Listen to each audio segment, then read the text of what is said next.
Good evening. My name is Brian Mannix, and you are watching the Indictment Stone. This is an AR Media Press production. I will be reading the indictment, unwrapping the indictment of not Oliver Stone, not JFK, not the Lost Horizon, but something that was just a little too tired for Russian romance. You know what I mean? So the question after this indictment will be, how does the FBI take the president of the United States, a Russian traitor, into custody without militarily seizing him? And if that's the case, then didn't Vladimir Putin really already win World War III? Seems that way. I wish you weren't looking at me. I wish I could somehow get the screen share on this thing. But let's see if I can screen share. It'd be hot. Trying to get you guys to see this. Let's see if I can share this. Good word. I don't want to put this in from towers.tv. That would almost be an annihilation. Or it would almost be a video challenge. So the special counsel came up with the indictment today. And with that indictment, it seems that the only people left to be indicted are Donald Trump Jr. And Jared Kushner, as well as Eric Trump and Ivanka Trump. It seems. Now, I could be wrong.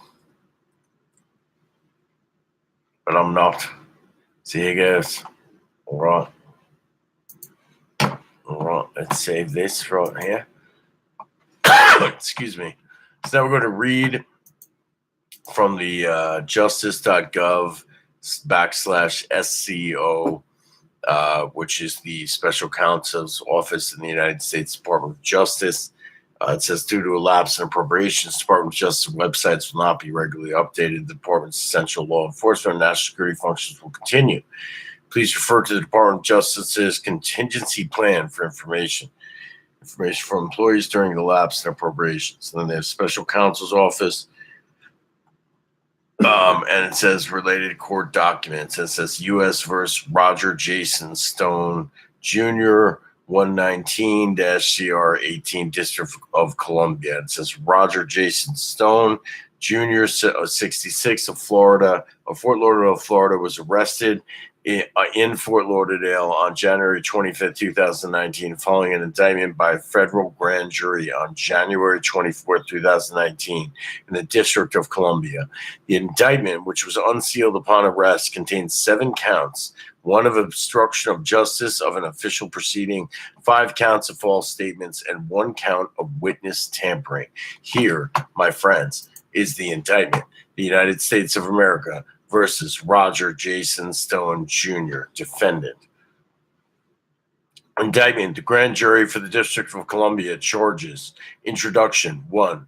By in or around May 2016, the Democratic National Committee, DNC, and the Democratic Congressional Campaign Committee, DCCC, became aware that their computer systems had been compromised by unauthorized intrusions and hired a security company, Wikipedia, I believe, or something like that, Company One, to identify the extent of the intrusions.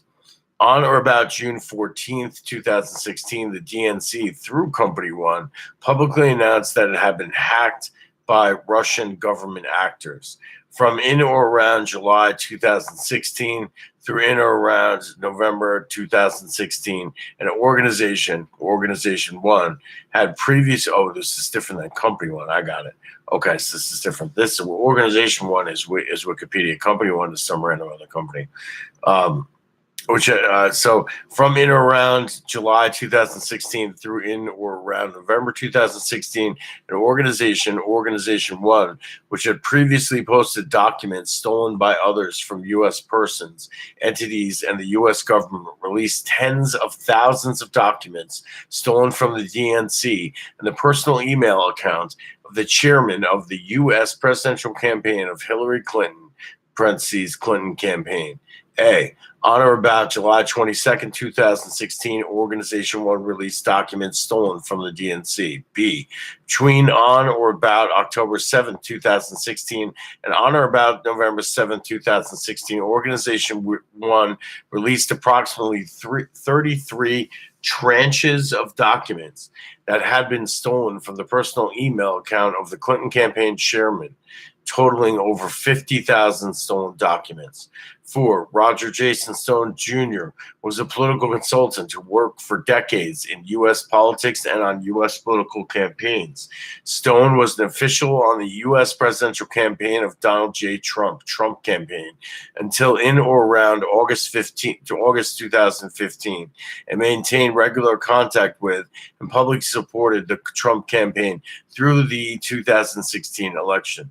During the summer of 2016, Stone spoke to Trump campaign officials about Organization 1 and information it might have had that would be damaging to the Clinton campaign. Stone was contacted by senior Trump campaign officials to inquire about future releases by Organization 1, by, in, or around, which is Wikipedia or WikiLeaks, by in or around August 2016, Stone was claiming both publicly and privately to have communicated with Organization 1. By in or around mid-August 2016, Organization 1 made a public statement denying direct communication with Stone. Thereafter, Stone said that his communications with Organization 1 had occurred through a person Stone described as a, quote, mutual friend, go-between, and, quote, intermediary.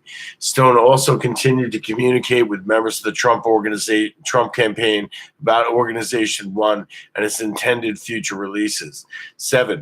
After the 2016 U.S. presidential election, the U.S. House of Representatives Permanent Select Committee on Intelligence, HPSCI, the U.S. Senate Select Committee on Intelligence, SSCI, and Federal Bureau of Investigation, the FBI, opened or announced their respective investigations into Russian interference in the 2016 presidential election, which included investigating Stone's claims of contact with Organization 1. 8. In response, Stone took steps to obstruct these investigations. Among other steps, to obstruct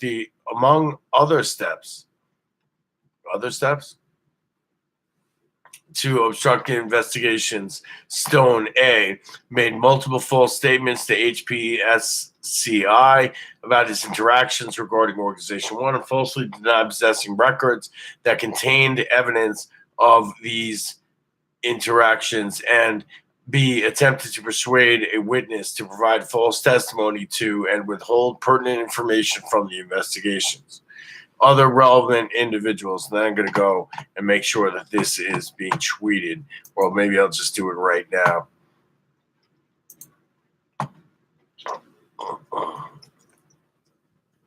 I will say dramatic read of Indictment Stone on Trump Towers.tv.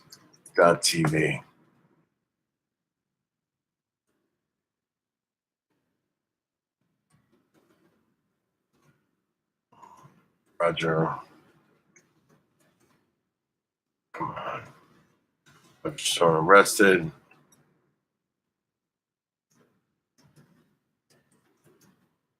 Roger Stone.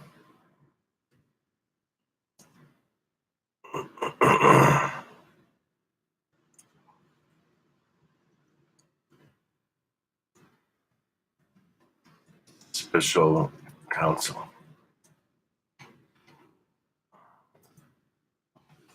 All right. Other relevant individuals. 9. Person 1 was a political commentator who worked with an online media publication during the 2016 U.S. presidential campaign.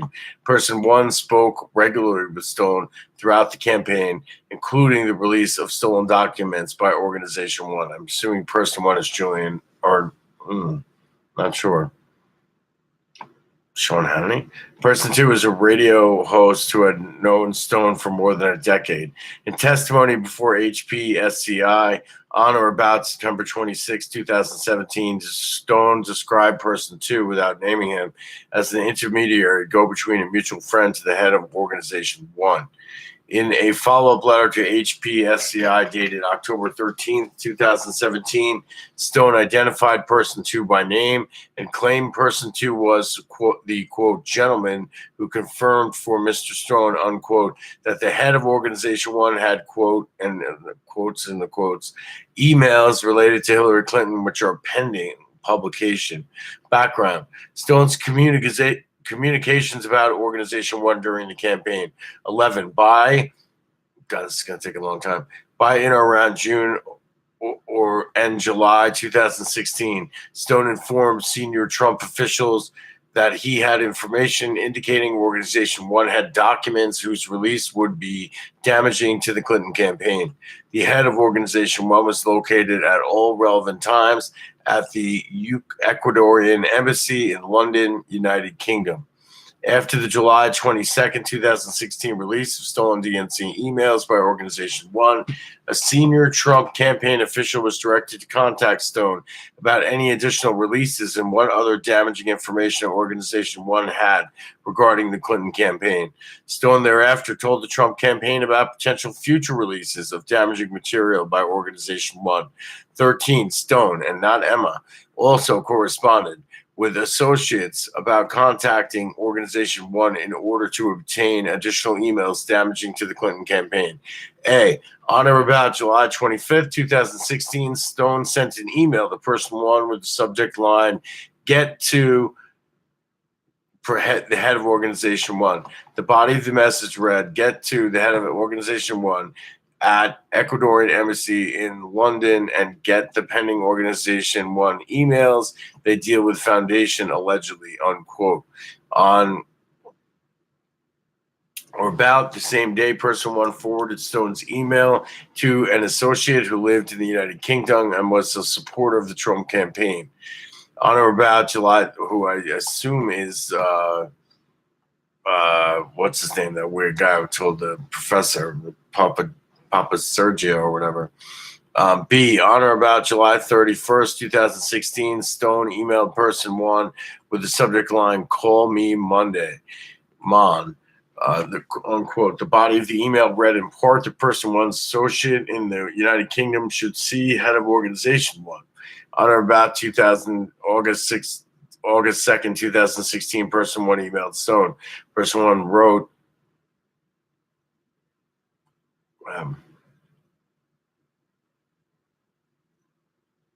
person 1 wrote that he was currently in Europe and planned to return in or around mid-August. Person 1 stated in part, quote, "Word is friend in embassy plans 2 more dumps. 1 shortly after I'm back. 2nd in October. Impact plan to be very damaging." The phrase, quote, "friend in embassy" referred to the head of the Organization 1. Person 1 added in the same email, "Time to let more than the Clinton campaign chairman to be exposed as in bed with enemy if they're not ready to drop HRC. That appears to be the game hackers are now about. Would not hurt to start suggesting HRC old, memory bad, has stroke, neither he nor she well. I expect that much of the next dump focus setting stage for Foundation debacle." 14.